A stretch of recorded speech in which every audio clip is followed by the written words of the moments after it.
Thanks very much for waiting to listen to this.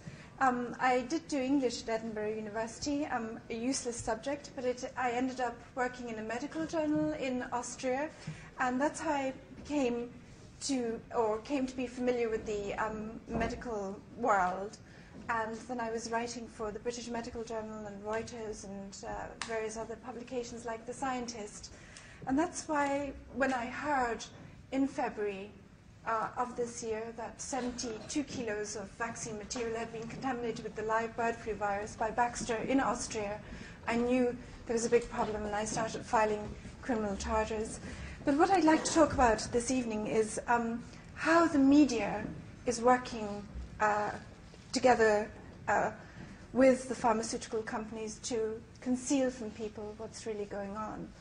And I just want to say that thanks to the independent media, we were able to do what previous generations could never have hoped to do. We can research facts, treaties and documents related to government actions and events for ourselves. And we can see today more clearly than at any time before in history the discrepancy between what is contained in those documents, treaties and regulations, and what the mainstream media and the governments is telling us is contained in these documents. For the first time, we can comprehend the scale and the nature of the monstrous and ruthless conspiracy that John F. Kennedy was talking about in 1961, before he was assassinated. Now, in 1961, this New World Order conspiracy was a vague notion, much like the contours of an island seen far off on the horizon remain indistinct and unclear. Today, in 2009, thanks to the information we can obtain through the independent media and by our own original research, we have reached the shores, so to speak, of that island, and we can see very clearly every single feature, every single cliff and beach and palm tree. We can really understand now how our political and economic systems are working and who is running them. And this awareness is growing very rapidly. It's grown enormously in the past year or so, and it's growing every single day. And the result is that the knowledge imbalance that has put humanity and us at a disadvantage for decades is now being redressed. And this is due to the emergence of the new independent and critical sources of information made possible by the invention of the internet and other communication and information technologies. Our knowledge of the New World Order, oh dear, I'm reading this and it's slipped all the way down. Let's see. Our knowledge of the New World Order is so detailed that we are able to identify the agents of this group as they sit on the boards of mainstream media companies, pharmaceutical companies, banks, and government bodies. And we can see how they're working together in a coordinated and synchronized way to obtain their objective, which is actually global government. Now, this global government can only be established on the basis of the negation of the power of the rest of the people of the world, and that is ourselves. The establishment of a new world government by a few at the expense of 6 billion people is an inherently violent act. In fact, it involves a violence on a scale never seen before. It involves a drastic reduction in the world's population by means of artificially created diseases, wars and famines, by taxes and the formation of totalitarian regimes. Nation-states, and more specifically the constitutions and civic rights they anchor, are on the verge of destruction, about to be superseded, and indeed already superseded, by supranational institutions such as the EU, the UN, WHO, and the IMF. And as we meet this evening, the Lisbon Treaty has already come into force, which will mean a drastic reduction in our civic rights. We're now in a sort of situation comparable to Nazi Germany in 1933. We haven't yet seen the stormtroopers coming into this hall and breaking up this meeting. But how many months will it be till we've reached that point? That will be dependent on what we do in the next few weeks. Our economies and our societies are being engulfed in a series of artificially created crises, pandemics, global warming, credit crunches, in order to pave the way for the creation out of chaos of new global institutions that allegedly can master these problems in a better way. The UN, WHO, IMF and EU These are the abstract power structures that are being set up all around us by a banking cartel as vehicles of their control.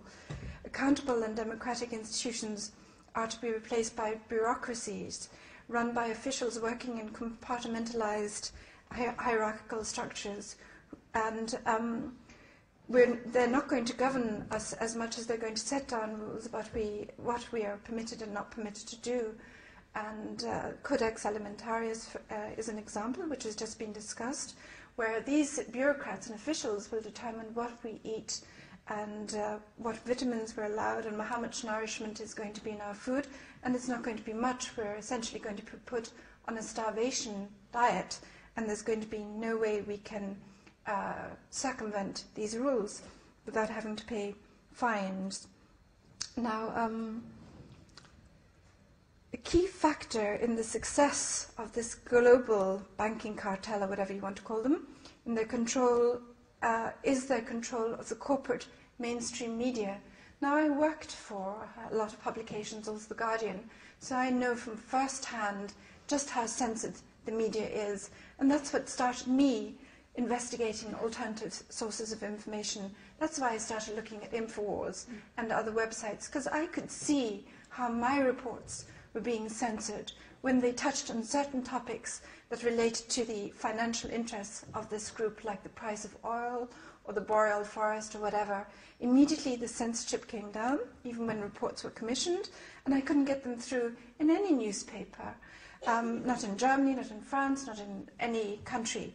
And this was very different from my experience with other trivial reports, which I could get through without any problem. So I could see there's a centralized system of censorship in our media. The media has unfortunately become an instrument by which this group can conceal and hide the nature of their activities and the existence of the monolithic and ruthless conspiracy in broad daylight. You know, in order to get people to keep on tuning in, watching the TV or whatever, they've developed very sophisticated propaganda techniques, which includes giving a bit of truthful information, giving a bit of accurate criticism, so that people think they are getting an accurate source of information.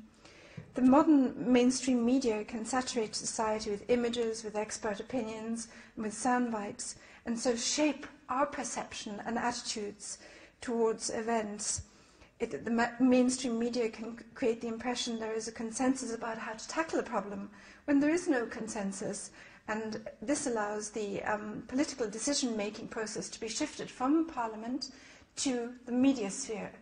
You know, we have a problem like the swine flu, mass forced vaccinations or mass vaccinations are suggested by the media as a solution, and that is then the policy that the government adopts.